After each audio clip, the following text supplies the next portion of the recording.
اللہ کے رسول صلی اللہ علیہ وسلم نے حضرت سواد سے کہا کہ آج سواد اپنا بدلا لے، آپ اندازہ لگائیے رحمت اللہ علیہ کی رحمت کا۔ حضرت سواد دوڑ کر آتے ہیں اور رسول اللہ صلی اللہ علیہ وسلم کے جسم سے لپٹ جاتے ہیں۔ اللہ کے رسول پوچھتے ہیں کہ سواد کیا کر رہا ہے؟ وہ عرض کرتے ہیں یا رسول اللہ آج تو فیصلے کا دن ہے، موت میرے سامنے ہے، میں چاہتا ہوں کہ میری زندگی کے آخری وقت میں اپنے جسم کو آپ کے جسم سے بس کروں۔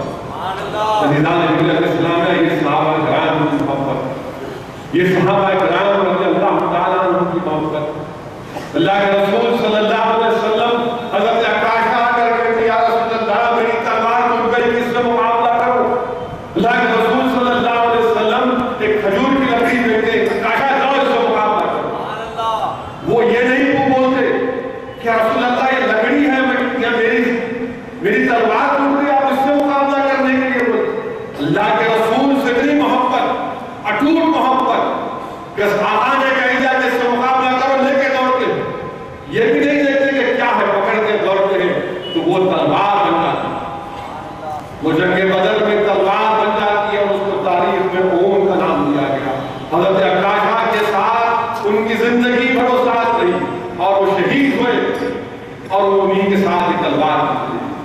عزیزان ملت اسلامیہ ایک صحابی کھجور کھا رہے اور کہ رسول اللہ میں اب جنگ میں جا کر شہید ہو جاؤں تو کیا مجھے شہادت کا رتبہ ملے گا؟ اللہ مجھے معاف کر دے گا؟ اللہ کے رسول صلی اللہ علیہ وسلم فرماتے ہیں ہاں، وہ فوراً دوڑتے ہیں اور مقابلہ کرتے ہیں دشمنوں سے، جہنم رسید کرتے ہیں اور شہید ہو جاتے۔ عزیزان ملت اسلامیہ جنگ بدر میں اللہ سبحانہ و تعالیٰ کی طرف سے مدد آئی، قرآن میں اس کا ذکر ہے۔ کاش نوجوان قرآن کو تفصیل سے پڑھتے تو سورہ انفال کی 44 آیات کو پڑھتے جس میں اللہ سبحانہ و تعالیٰ فرما رہا ہے کہ ہم نے مسلمانوں کا لشکر کفاروں کو کم دکھایا، ہم نے کفاروں کی نظر میں مسلمان کا لشکر کم دکھایا۔ تو علماء کرام نے تفسیر میں کہا کہ مسلمانوں کو کفار کم اس لیے نظر آئے کہ مسلمانوں کے دل میں ان کا خوف نہ پیدا ہو جائے، اور کفاروں کو مسلمان کم اس لیے نظر آئے کہ کفار پوری طرح مسلمانوں کے ساتھ پیار اور جہنم نصیب کیا۔ عزیزان ملت اسلامیہ سورہ انفال میں پھر سے اللہ مدد کا اعلان ہوتا ہے اس جنگ بدر کہ اللہ نے فرشتوں کو نازل کیا اور مسلمانوں کی مدد۔ سورہ انفال میں یہ بھی واقعہ آیا کہ قرآن کریم میں کہ جنگ بدر میں اللہ کے رسول صلی اللہ علیہ وسلم کے ہاتھوں میں کمپنیاں ہیں اور وہ اٹھا کر مشرکین کی طرف پھینکتے ہیں تو اللہ قرآن میں فرما رہا ہے کہ اے میرے محبوب وہ آپ نہیں ہم پھینک رہے ہیں۔ عزیزان ملت اسلامیہ کفار نے پانی کو قبضہ کر لیا تھا، اللہ نے مسلمانوں کی مدد کا ذکر کیا سورہ انفال میں اور بارش کو اللہ نے نازل کیا۔ عزیزان ملت اسلامیہ اللہ سبحانہ و تعالیٰ نے کامیابی مسلمانوں کو دی۔ کہاں 313؟ سوچو نوجوانوں آج تم بات کرتے کہ لا آف فزکس کی کوئی بات کرتا، لا آف پروبیبلٹیز کی کوئی بات کرتا، وہ کہتا ہے کہ کیسے مقابلہ ہوگا 1+1=2۔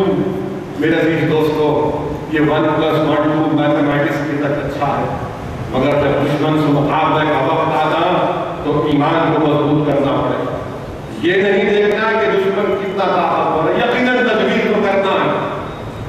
تو کرنا ہے، پلاننگ تو کرنا ہے، مگر یہی پلاننگ کرنے نہیں ہو سکتا تو میرے عزیز دوستو اللہ غفور رحیم ہے، اللہ ستار ہے، اللہ یا حی و قیوم ہے، اللہ کامیابی دینے والا ہے۔ اور ہم کو بتلایا گیا، کیا بتلایا گیا ہے کہ اللہ کی قدرت پر توکل کرو، اللہ کی ذات پر بھروسہ کرو، اور اللہ سبحانہ و تعالیٰ نے کامیابی سے امتناع کیا۔ وہی جنگ بدر میں وہ شخص جو حضرت بلال کو تکلیف دیتا تھا، حضرت بلال تلوار لے کر دوڑ رہے کہ آج تیرا کام تمام کروں گا، آج تم مجھ سے نہیں بچ سکتا۔ یہ وہی شخص تھا جو ان کو گرم گرم ریت پر لٹا کر گرم گرم پتھر ان کے سینے پر رکھتا ہے کیونکہ انہوں نے لا الہ الا اللہ محمد رسول اللہ کہا۔ عزیزان ملت اسلامیہ جب مشرکین مارے گئے ان کی لاشوں کو اٹھا کر گڑھے میں پھینکا جا رہا تھا تو عتبہ کی لاش کو کان سے کھینچ کر جب پھینکا جا رہا تھا تو ان کے فضل حذیفہ نے جب دیکھا تو ان کی آنکھوں میں آنسو آ گئے۔ اللہ کے رسول صلی اللہ علیہ وسلم نے پوچھا کہ کیا تم کو یہ نظارہ دیکھ کر تکلیف ہو رہی ہے؟ تو قربان جائیے کہ باپ کی لاش کو ایک ٹانگ سے گھسیٹ کر گڑے میں پھینکا جا رہا ہے، اور بیٹا یہ کہہ رہا ہے کہ نہیں، یہ دیکھ کر تکلیف نہیں ہو رہی ہے، یہ نظارہ دیکھ کر آپ میں آنسو نہیں آ رہے، آنکھ میں آنسو اس لیے آ رہے یا رسول اللہ صلی اللہ علیہ وسلم کہ کاش وہ مسلمان ہو کر آپ کی راہ میں شہید ہو۔ اندازہ لگائیے کہ یہاں پر یہ نہیں دیکھا جا رہا ہے کہ خون کا رشتہ، یہاں پر کلمے کے رشتے کو بنیاد بنایا جا رہا ہے، یہاں پر کلمے کے رشتے کو بنیاد بنایا جا رہا ہے۔ اور اسی لیے زیدان بن جنگ بدر کے بعد جب صدیق اکبر کے فرزند عبد الرحمن نے صدیق اکبر حضرت ابوبکر صدیق سے عرض کیا کہ ابا جان جنگ بدر میں آپ اس وقت مسلمان نے مجھ سے دین کو قبول نہیں کیا، آپ میری تلوار کے نیچے آئے تھے، میں نے اپنی تلوار کو اس لیے روک دیا کہ آپ میرے والد ہیں۔ صدیق اکبر نے عرض کیا اگر میں آتا میری تلوار کے نیچے آتا تو میں تیری گردن مار دیتا، میں یہ نہیں دیکھتا کہ تو میرا بیٹا ہے، میں یہ دیکھتا کہ تو اللہ اور رسول کا دشمن ہے۔ عزیزان ملت اسلامیہ، اسی لیے اپنے اس کلمے کے رشتوں کو مضبوط کرو۔ خون کے رشتے اپنی جگہ پر ہے، یقیناً ہے، مگر مسلمان اگر اپنے کلمے کے رشتوں کو مضبوط کرے گا تو دنیا کی کوئی طاقت ہم کو زیر نہیں کر سکتی۔ اور حالات کیا ہو گئے کہ آج وہ سیریا، وہ دمشق، اگر کوئی تاریخ دمشق کو پڑھے گا، اگر اللہ دمشق کی زمین کو زبان دے گا تو دمشق کی زمین پکار کر کہے گی کہ ہاں یہاں پر خالد بن ولید اللہ کے رسول صلی اللہ علیہ وسلم یعنی کہ صحابی خالد بن ولید نے کیسے جہاد کیا عیسائیوں کے خلاف، رومنز کے خلاف، رومیوں کے خلاف۔ آج اس جگہ پر مسلمانوں کا قوم کہا جا رہا ہے، وہ خالد بن ولید جن کے نام سے عیسائی کانپتے تھے، ڈرتے تھے کہ ان سے کیسے مقابلہ کرے۔ اگر معلوم ہو جاتا ان کو کہ خالد بن ولید سامنے ہے تو واقعات میں آیا کہ ایک مرتبہ تو دو روم کے عیسائی جنرل لڑنے لگے، تم جا کے مقابلہ کرو، میں جا کے چل جاؤں گا۔ تو دونوں نے ڈرا ڈال کر کہا کہ اب تم جائے گا، اگر تم مارا جائے گا تو میں چل جاؤں گا۔ یہ ڈر اور خوف خالد بن ولید کا تھا، اور وہی جنگ میں واقعات میں آیا کہ حضرت بلال ایک صحابی رسول جو دشمن کی صفوں میں گھس جاتے تھے، خالد بن ولید کو وہ کہتے تھے کہ ٹھہرو اکیلے مت جاؤ، بولتے نہیں آپ کا حکم میں جاتا ہوں۔ ان کو جب ساتھ لے گئے، مقابلہ کیا، جب ان کو خلیفہ بنایا گیا، جنگ کے محاذ پر یہ دیکھنے میں آیا کہ ایک مسلمانوں کا سپاہی ہے جو بے انتہا صفوں میں گھس کر تمام دشمنوں کو، عیسائیوں کو جہنم رسید کر رہا ہے۔ اور جب جنگ کا وقت، شام کا وقت آیا، جب وہ سپاہی واپس آئے تو لوگوں نے کہا کہ خالد بن ولید تم سے ملاقات کرنا چاہتے ہیں۔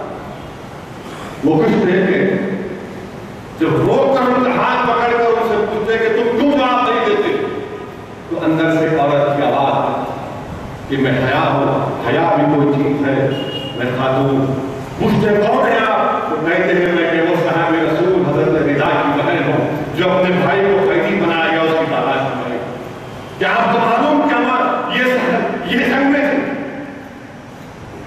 حضرت رضا کی بہن جنگ میں تھی، اور جب بھائی کو چھڑانے کے لیے خالد بن ولید رضی اللہ عنہ نے سپاہیوں کی تجارت رات ساتھ تھی، اور جب ان کے بھائی کو صحابی رسول کو رومی بادشاہ کے سامنے روم لے کر جا رہے تھے، ان کے ہاتھ کو بند کیے تھے، تو وہ شعر پڑھ رہے تھے کہ یا اللہ کاش میری بہن سے مجھے ملاقات کروا دے۔ تو بہن پکار کر کہتی ہے کہ میرے بھائی میں آئے ہوں آج کہاں گئے وہ نظارے نظر نہیں آتے۔ اگر معصوم کوئی بچے کچھ ہو گیا تو سب سے پہلے گھر پریشان۔ عزیزان ملت، ایمان کو مضبوط کرنا، آج وہی دمشق میں، آج وہی سیریا میں خالد بن ولید رضی اللہ تعالیٰ عنہ کے روزے کو مسمار کر دیا۔ آپ اندازہ لگائیے، نہ وہ کرنے والے نہ انسان ہے، نہ وہ مسلمان، وہ کرنے والے نہ انسان ہے نہ مسلمان ہے، کہ سیف اللہ کے روزے کو تم تباہ و برباد کر دیے۔ اندازہ لگائیے کہ یہ کیسے لوگ ہیں کہ ان کے روزے کو بم مار کے اڑا دیے، ان کی خبر کو مسمار کر دیے۔ اور انٹرنیٹ پر مجھے کسی نے کہا کہ ایسا دکھ رہا تھا کہ ان کا کفن بھی نظر آ رہا۔ آپ اندازہ لگائیے یہ کیسے حیوان ہیں، یہ کیسے شیطان ہیں۔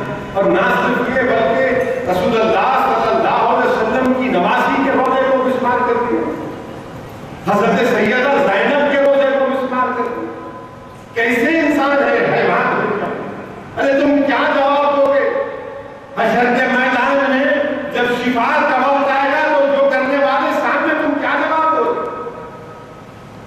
کہ تم رسول اللہ صلی اللہ علیہ وسلم کی نوازی کے روزے کو مسمار کرتے، یہ انسان نہیں کہہ سکتے، ان کو مسلمان نہیں کہہ سکتے۔ وہ سیدہ زینب جس نے بدر کے میدان میں امام زین العابدین کے ساتھ تمام تکالیف کو برداشت کیا، جن کی آنکھوں کے سامنے اہل بیت کو قتل کر دیا گیا، شہید ہو گئے، جن کی آنکھوں کے سامنے پانی کی طرف آیا گیا، آپ انہی کے روزے کو تم بھول گئے؟ ارے کیا تم بھول گئے یہ کرنے والوں کہ اللہ کے رسول نے فرمایا کہ میرے اہل بیت کشتی نوح کی طرح ہے، جو اس میں سوار ہو بچ گیا، جو نہیں ہوا وہ ہلاک ہوا۔ اور یہ لوگ حضرت زینب کے روزے کو مسمار کرتے ہیں۔ ارے کوئی کیا اپنے باپ کی خبر بھی توڑ نہیں سکتا، تو تم اللہ کے رسول صلی اللہ علیہ وسلم کی نواسی کے روزے پر بمباری کرتے ہیں۔ یہ کیسے لوگ ہیں، کیسے مسلمان ہیں؟ ان کو نہ مسلمان نہ اسلام سے تعلق ہے، نہ یہ انسان کہلا سکتے ہیں۔ جنہوں نے اہل بیت کے روزے کو نقصان پہنچایا، جنہوں نے صحابی رسول خالد بن ولید رضی اللہ تعالیٰ عنہ سیف اللہ کے روزے کو مسمار کر دیا، آج ہمارا خون بہہ رہا ہے اور ساری دنیا یہ چاہتی ہے کہ ہم لڑتے رہیں، اور بعض و اسرائیل خاموش تماشا دیکھتے ہیں۔ اس کو معلوم کہ لڑتے رہیں گے تو بیت المقدس پر بھی حاصل نہیں کر سکے۔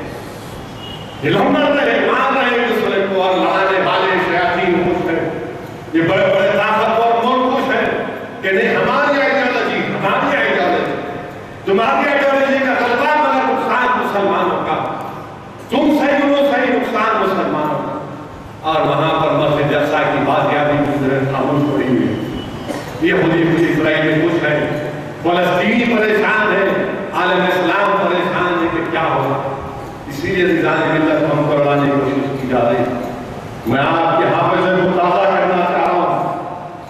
آج سے 6-7 دن پہلے ایک ٹی وی چینل کی خبر اخبارات میں آئی، جس میں سبرامنیم سوامی نامی ایک شخص جو B J P N D A میں، اس نے کہا کہ وقت آ گیا ہے کہ ہندوؤں کو متحد کرو اور مسلمانوں کو لڑاؤ، شیعہ کے نام پہ لڑاؤ، بریلوی کے نام پہ لڑاؤ۔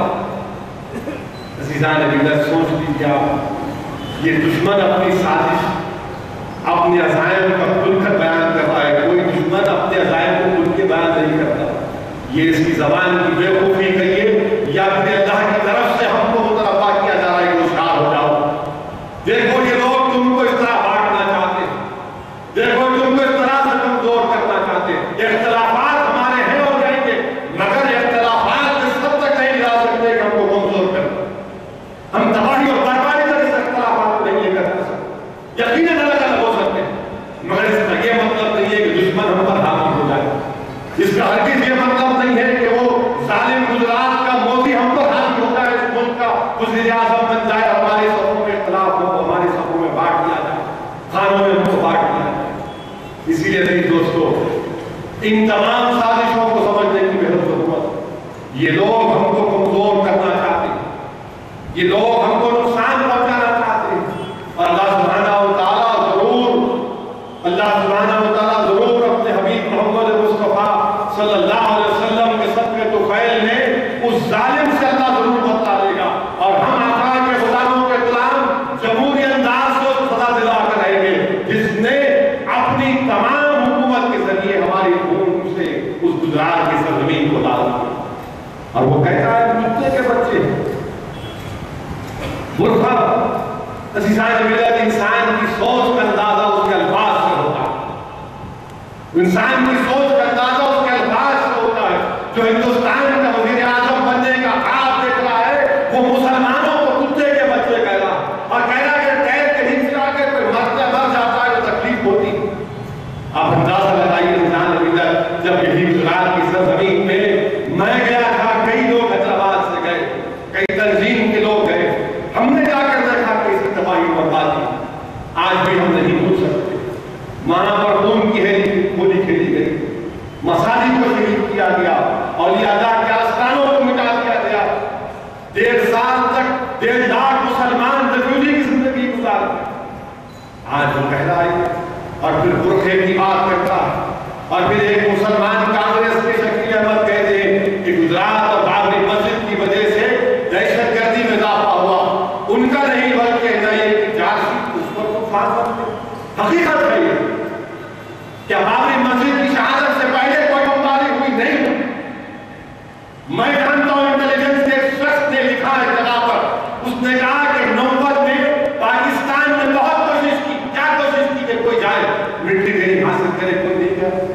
بابری مسجد کی شہادت ہوئی آپ نے ان سربلے نوجوانوں کو جن کے راستے کو نہیں مانتے، ہم ان سے مخالفت کرتے ہیں، اختلاف رکھتے ہیں، ہماری لڑائی جمہوری دائرے میں ہے، چار دائرے میں، مگر آپ نے ان کو اکسایا۔ میں جسٹیفائی نہیں کر رہا ہوں، مگر کیوں کیا آپ نے؟ بابری مسجد کو شہید آپ نے کیا، بمبئی کی روڈوں پر عصمت ریزی ہمارے بہنوں کی کی، سری کرشنا کمیٹی کی رپورٹ، کمیشن کی رپورٹ طرفدار میں دھول میں پڑ رہی، گجرات میں فساد۔ بہرحال عزیز دوستو، حالات اور وقت کا تقاضا یہ ہے کہ ہم متحد رہیں۔ ان کی ہر کوشش یہ ہے کہ جہاں کہیں بھی ہمارا اتحاد مضبوط ہے وہاں پر کمزور کیا جائے، اور حیدرآباد ان کو بڑا چکتا ہے، حیدرآباد ان کو بڑا چکتا ہے۔ یہ حیدرآباد کے ہمارے اتحاد کے بہت زیادہ دشمن، تو کبھی ہمارے اپنوں کو کھڑا کرتے ہیں، کبھی ان کو کھڑا کرتے ہیں، کبھی ان کو کھڑا کرتے ہیں، اور کوشش بھی ہوتی ہے کہ ہمارے اتحاد کو کمزور کیا جائے۔ اور پھر آج آندھرا پردیش کو توڑنے کی بات جو لوگ کر رہے ہیں، وہ جان لو کہ اگر تم توڑو گے تو صرف بی جے پی کو فائدہ ہوگا۔ تم جان لو میرے اس بات کو کہ یہاں پر فرقہ پرستی بڑھے گی، تم جان لو میرے اس بات کو یہاں پر بہت زیادہ پریشانیاں اور مسائل اٹھانا پڑے گا۔ سیکولرزم مضبوط نہیں ہوگا، فرقہ پرستی مضبوط ہوگی۔ اور جو لوگ ہم کو آ کر سمجھا رہے ہیں، مجھے تم سمجھاؤ، تم مجھے یہ سمجھاؤ کہ جب ہم کو 4% ریزرویشن ملا تو اس کی مخالفت سب سے زیادہ یہاں سے کیوں کی گئی؟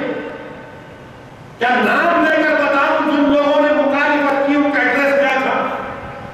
جو 2 مرتبہ رد ہوا، ہم کون تھے لوگ؟ یہیں کے لوگ تھے نا۔ فسادات کہاں پر ہے؟ یہیں پر ہوئے۔ جو لوگ ہم کو آ کر سمجھا رہے ہیں، تم میرے سوال کا جواب دو۔ 112 اسمبلی کی سیٹیں ہیں، کتنے مسلمان کامیاب ہوئے گے؟ 7 چھوڑ دو مجلس کے، ایک مسلمان کامیاب نہیں ہوتا۔ محبوب نگر میں ابراہیم کو کھڑا کیا گیا تو تمام کے تمام مل کر بی جے پی کو کامیاب کر کے یہ سیکولرزم کی کامیابی ہے۔ ہم کو آپ کو سمجھ ڈراتے ہیں، نہیں اگر بن گیا تو کہا اگر بن گیا، نہیں بنا مجھے اس کی فکر نہیں ہے۔ میری رگوں میں ان عظیم لوگوں کا خون دوڑ رہا ہے، میری نسبت ان لوگوں سے ہے جو 313 تھے مگر ہزاروں پر حاوی ہوئے۔ میں مقابلہ جلدی کیا بھی کروں، پیچھے ہٹنے کا سوال نہیں ہے۔ مقابلہ کریں،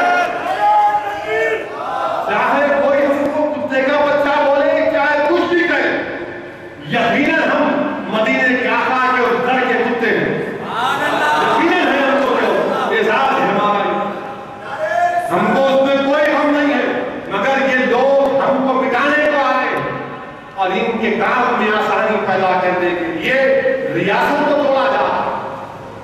اب پھر آپ بولتے کہ نہیں ہم جتائیں گے، کہاں جتاتے؟ ان کا اصل مقصد کیا ہے کہ ساتھ بھی نہ جیتے، یہ نہیں چاہتے کہ ملک ٹریک سے دوبارہ مجلس کو امیدوار کامیاب ہو۔ ان کی سوچ، ان کی فکر یہ ہے کیسا ان کو ہرایا جائے۔ 119 تلنگانہ میں اسمبلی سیٹیں، 17 پارلیمنٹ کی سیٹیں، ایک مسلمان جیتا، اور پھر 112 میں کوئی نہیں آتا، مگر باجا بجانے والے باجا بجا رہے کہ نہیں آ گیا تو اچھا ہوتا ہے، آ گیا تو کیا اچھا ہوتا، تمہارا کیا فائدہ، میرا کیا فائدہ؟ کون سا فائدہ ہونے والا ہے؟ بی جے پی کو فائدہ ہوگا۔ میرا الفاظ کو یاد رکھو آپ، میں اللہ کے گھر سے روزے کی حالت میں تم سے کہہ رہا ہوں کہ صرف اور صرف بی جے پی کو فائدہ ہوگا، مجھے اس کا کوئی نقصان نہیں ہوگا، مجلس کو فائدہ ضرور ہوگا، مگر کیا مسلمانوں کو خدا نہ خواستہ کتنی بڑی قیمت چکانی پڑے گی؟ کون آ کر مقابلہ کرے گا؟ کیا بھول گئے وہ عادل آباد بھیسے میں واجبہ واٹولی میں واقعہ ہوا؟ کون ہوا تھا؟ کس کا کس نے کیا؟ کوئی نہیں آتے۔ بہرحال عزیز دوستو، اللہ سے میری دعا ہے کہ اللہ سبحانہ و تعالیٰ ان کے عزائم سے ہم کو بچائے۔ یہ لوگ کمزور کرنے کی بات مجلس اتحاد المسلمین، حیدرآباد کی پارلیمنٹ سیٹ، یہ 7 اراکین اسمبلی کو بڑے چکتے ہیں، ان کو سمجھ میں نہیں آتا کہ کیسے روکنا۔ یہ انہوں نے سمجھا کہ ایک کو جیل میں ڈالے تو ایک خاموش ہوگا، مگر ان کو یہ نہیں معلوم کہ فطرتاً سب ایک ہی ہے، فطرتاً سب ایک ہی ہے۔ ہم جیل کو جانے سے نہیں ڈرتے، ہم اللہ کی راہ میں اپنے آپ کو قربان کرنے سے نہیں کرتے اور اللہ سے دعا کرتے ہیں کہ یا اللہ جب ایسا وقت آیا تو ہم اس کو صبر دیں، ہم کو ہمارے حوصلوں کو بلند کریں۔ عزیزان ملت اسلامیہ، آپ کو اپنے اتحاد کو مضبوط رکھنا، ان عزائم کو دیکھنا ہے، ان کی پلاننگ کو سمجھنا۔ اگر ہم متحد رہیں گے تو یقیناً ہم کو کامیابی حاصل ہو۔ جو لوگ توڑنا چاہیں ریاست کو وہ ذمہ دار رہیں گے، ہم ذمہ دار نہیں رہیں گے، ہم ذمہ دار نہیں رہیں گے، کیونکہ اس وقت سیاست کچھ اور ہوگی۔ اب جو سیاست ہے وہ ٹیسٹ میچ کا کھیلا جا رہا ہے، 5 دن کا یعنی 5 سال کا۔ تم اگر ریاست کو توڑو گے تو 2020 کا میچ ہوگا۔ مجھے اس کی کوئی فکر نہیں ہے، تم تیار رہو، کیونکہ مجھے اپنی جان کا، اپنی مال کا، اپنی مساجد کا، اپنی شریعت کا حفاظت کرنے کا ہندوستان کا انڈین پینل کوڈ پوری اجازت دیتا ہے، میں حفاظت کروں گا، مجھے کوئی نہیں روک سکتا۔ معمولی لنگر ہاؤس میں بچے کو لے جا کر مار کرنے کے پولیس اسٹیشن، یہ سارنگر میں 5 لوگ ڈاکے گئے تو پولیس کا یہ رویہ، یہ نہ سمجھ نہیں رہے، یہ دیکھ نہیں رہے ان چیزوں۔ عزیزان ملت اسلامیہ، میری آپ سے یہی گزارش ہے کہ اس ماہ مبارک میں ان گھڑیوں کو قیمتی سمجھو۔ نوجوانوں، اس لمحوں کو قیمتی سمجھو، خدا کے لیے یاد رکھو حدیث شریف میں آیا کہ جہنم میں سب سے زیادہ چیخ اور پکار کرنے والے کون رہیں گے؟ جہنم میں سب سے زیادہ چیخ اور پکار کرنے والے وہ لوگ رہیں گے جو توبہ کرنے سے ٹال مٹول کرتے ہیں۔ اب کرتا ہوں توبہ، کل کرتا ہوں، شام میں کرتا ہوں، چلے گئی نکل گیا دنیا سے۔ حدیث شریف میں آئے جو لوگ توبہ کرنے سے ٹال مٹول کرتے ہیں سب سے زیادہ جہنم میں وہی لوگ تکلیف میں رہیں گے۔ یقیناً نوجوانوں، میں بھی اس عمر سے گزر چکا ہوں، میں بھی سمجھتا ہوں تمہارے جذبات کو، تمہارے امیدوں کو، ہمارے بزرگ سمجھ سکتے ہیں، مگر زندگی کا مقصد تو یہ نہیں ہے کہ صرف ہر جگہ پر رمضان میں جایا جائے اور یہ بولے ایک صاحب نے غلطی سے سگریٹ بھیجا دی، وہاں کی حلیم کھائے تھے کا کیسی ہے، مزے کی ہے۔ میں پڑھا کے پوچھا بابو کون ہے آپ؟ ارے آپ کو چلے گا، ہمارے دوست کو پوچھا اپنا حصہ کیا ہے؟ ہم لوگ جو ہے ہر رات کو جاتے فلاں ہوٹل میں، وہاں جو اچھی ہے وہ وہاں جا کے کھاتے۔ میرے دوستوں، مسجد کو بھی جاؤ، ہر ایک مسجد میں جا کر تراویح پڑھو۔ تمہاری مسجدیں ویران ہے، یہ مسجدیں پکار پکار کر تم سے کہنے کہ آؤ اس کو آباد کرو۔ اگر یہ ہمارا حال رہا، صحیح کہا مولانا صاحب نے، صحیح کہا انہوں نے، اگر ایک چیز کی فطرے کی اجازت دیں گے تو مستقبل میں فطرہ بہت بڑا ہوتا ہے۔ اور ہمارا حال ایسا ہے، حلیم کا ایڈورٹائزمنٹ آج کل ایسا ہے کہ طلاق کٹنے پہ ہوٹل میری فوٹو ڈالتی ہے، میری فوٹو ڈالتی، میں ہاتھا اور کھاٹو صاحب میں حلیم ہے، میں دیکھا اس کو بلا کے بولا قصہ کیا ہے، کیا بولے میرے ساتھ لوگوں کا اٹریکشن ہے تو میرے سامنے حلیم نہیں، عجیب و غریب ہمارا معاملہ۔ صحیح کہا مولانا صاحب نے، جب وہ تصویر کی بات کر رہے تھے تو میرا دماغ وہاں پر گیا۔ بہرحال میرے عزیز دوستو، آپ اور ہم کو یہ موقع ملا ہے اللہ سے گر گڑا کر بھیک مانگ کے، اللہ کو راضی کر کے، آج اللہ کی رحمت جوش میں ہے، آج اللہ کی رحمت جوش میں ہے، توبہ کرنے کے اللہ ہم کو توفیق دے۔ اگر ہم اپنے ماں باپ کو ناراض کیے تو ان کو راضی کرو، اگر ہمارے ماں باپ میں سے کوئی زندہ ہے تو ان کو راضی کر دو، ان کو راضی کر دو۔ آج اخبار میں کوئی انگریزی اخبار میں نیوز آئی کہ ایک ماں نے اپنی چھوٹی بچی کو اتنا مارا کہ مر گئی۔ عزیز دوستو، کیا ہوا؟ کیا ایک ماں اپنی بچی کو ایسا مار سکتی؟ کیا کوئی بچہ اپنی اولاد کو مار سکتی؟ کیا کیوں ہو رہا ہے؟ اس لیے ہو رہا ہے ہم آہن تو بڑھ رہے ہیں، ہم اپنا آہن تو بڑھ رہے ہیں، مگر اس لیے ہو رہا ہے کہ ہم دین کو نہیں جانتے، ہم دین کو نہیں جانتے، ہم قرآن کی ترجمہ سے نہیں پڑھتے، ہم علماؤں کی محفل میں نہیں بیٹھتے۔ اگر وہ گھر کا شوہر اگر علماؤں کی محفل میں بیٹھتا اور آ کر اس کی بیوی کو دین سکھاتا، وہ لوگ نماز پڑھتے، روزہ رکھتے، اللہ کا خوف ان کے دل میں طاری ہوتا تو محبت پیدا ہوگی۔ محبت کیسے پیدا ہوگی؟ جب اللہ کا خوف پیدا ہوگا تو انسان سے محبت پیدا ہوگی۔ جب اللہ کا خوف ہی پیدا نہیں ہوگا تو انسان سے کیا، اولاد سے کیا محبت پیدا ہوگی؟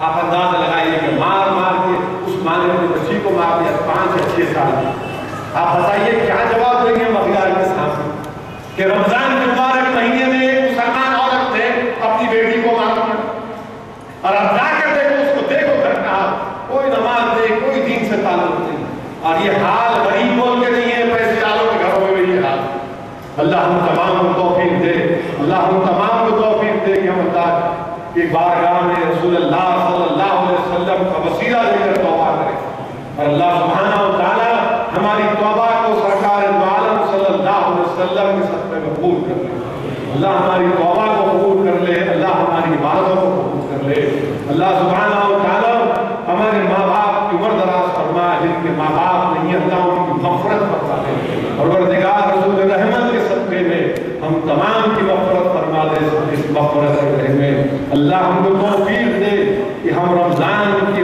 آنے والے دنوں ختم تک پورے روزے رکھیں شب قدر ہم کو عطا کر یا رب العالمین اللہ شب قدر ہم کو عطا کر پروردگار ہمارے گناہوں کو معاف کر دے اللہ ہمارے دل کو صاف کر دے اللہ ہمارے دل کو صاف کر دے پروردگار ہمارے دل میں ہمارے سوچ میں تیرا خوف اور تیرے حبیب محمد مصطفیٰ صلی اللہ علیہ وسلم کی محبت عطا کر وآخر دعوانا الحمدللہ رب العالمین اللہم صلی علی سیدنا محمد وعلی سیدنا محمد وعلی